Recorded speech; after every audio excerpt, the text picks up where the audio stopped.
Chers frères et sœurs dans le Seigneur, je vous invite à vous plonger dans une histoire qui brille comme une étoile dans le firmament de notre foi. Au cœur vibrant de la chrétienté, il y a des récits qui transcendent les barrières du temps, résonnant comme des hymnes célestes aux oreilles de ceux qui ont soif de vérité et d'espoir. Voici l'histoire du miracle du pape Luciani, un récit qui nous enveloppe comme un manteau de grâce et nous rappelle la puissance de l'intercession divine. Albino Luciani, que le monde a connu sous le nom de pape Jean-Paul Ier R, a été un phare pour l'Église catholique. Avec son sourire rayonnant d'amour et sa présence chaleureuse, il a touché d'innombrables âmes. Né dans une famille modeste à Canal d'Agordo, dans les Dolomites italiennes, son enfance a été marquée par la simplicité et l'humilité. Ces racines humbles ont profondément influencé sa spiritualité et son ministère. Bien que son pontificat n'ait duré que 33 jours, son esprit a laissé une empreinte indélébile dans le cœur de l'Église. Sa mort inattendue a bouleversé le monde catholique, laissant beaucoup se demander ce qu'il aurait pu accomplir s'il avait eu plus de temps. Son départ prématuré a généré de nombreuses spéculations et théories, mais son héritage spirituel a transcendé tout doute et controverse. Pendant son règne bref mais intense, le pape Luciani a travaillé avec zèle pour rapprocher l'Église de ses enfants, soulignant la beauté de la simplicité et l'essence de l'humilité.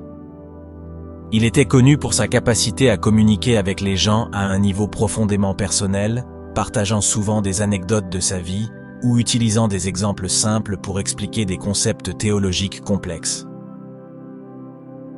Son humilité était manifeste dans chacun de ses gestes. Il préférait marcher plutôt que d'utiliser la limousine papale et s'arrêtait souvent pour parler avec les ouvriers du Vatican, montrant un intérêt sincère pour leur vie. Mais, frères et sœurs, l'histoire ne s'arrête pas là. 10 ans après son ascension auprès du Père, dans la vibrante ville de Buenos Aires, le Seigneur a accompli un miracle qui a ébranlé les fondations de notre compréhension. Une jeune fille, enchaînée par une maladie qui la retenait captive, est devenue témoin de la puissance de la prière et de l'intercession.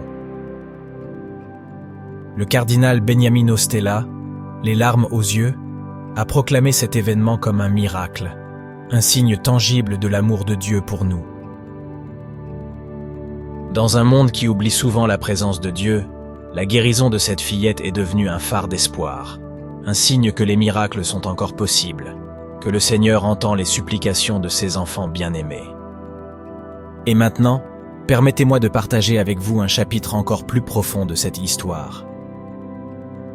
Don José d'Abusti, un humble prêtre de Buenos Aires, a partagé son expérience liée à ce miracle avec des détails qui touchent l'âme. Une mère, Roxana, le cœur brisé par la douleur, l'avait appelé au chevet de sa petite Candela, qui gisait immobile, entourée de tubes et de machines. La petite fille, les yeux fermés, semblait loin de ce monde.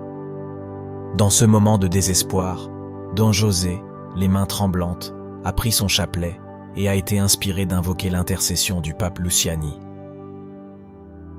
Il se souvint que pendant sa formation sacerdotale, il avait lu les lettres et les écrits du pape Luciani, ressentant une profonde connexion spirituelle avec lui. À ce moment critique, priant à côté de Candela, Don José a raconté avoir ressenti une présence calme et rassurante à ses côtés.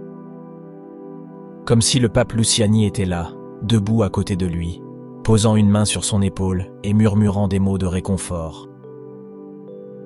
Le jour suivant, contre toute attente médicale, Candela ouvrit les yeux et montra des signes évidents d'amélioration. Cette guérison miraculeuse a été attribuée à l'intercession du pape Luciani, et Don José, les larmes aux yeux de gratitude, a remercié le Seigneur pour son amour miséricordieux. Aujourd'hui, grâce à la volonté du pape François, l'Église se prépare à célébrer la béatification de cet homme saint. Cette reconnaissance est un hommage à sa vie de service, à son dévouement inconditionnel au Seigneur et à l'Église. La cérémonie de béatification, tant attendue, sera un moment de grande joie et de célébration pour l'Église universelle. Ce sera l'occasion de réfléchir aux vertus héroïques du pape Luciani et aux grâces reçues par son intercession. Sa béatification servira également de rappel sur la puissance de la foi et de l'importance de l'intercession des saints dans notre vie quotidienne. Frères et sœurs, l'histoire du miracle du pape Luciani est un témoignage vivant de la puissance de la foi et de l'amour incommensurable de Dieu. Elle nous rappelle que, même dans les moments les plus sombres, nous ne sommes jamais seuls.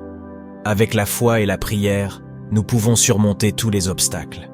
Que l'histoire du pape Luciani et son miracle nous inspirent à vivre avec foi, espérance et amour, et à toujours nous souvenir de l'amour et de la miséricorde de Dieu. Élevons nos voix en prière, remerciant le Seigneur pour la vie du pape Luciani et demandant son intercession. Que son exemple nous rapproche toujours plus du cœur du Christ et nous aide à vivre avec foi, espérance et amour. Faites-nous savoir dans les commentaires ce que vous en pensez et n'oubliez pas de vous abonner à la chaîne pour ne pas manquer les nouvelles vidéos et rejoindre notre communauté de foi et de prière. Que Dieu vous bénisse.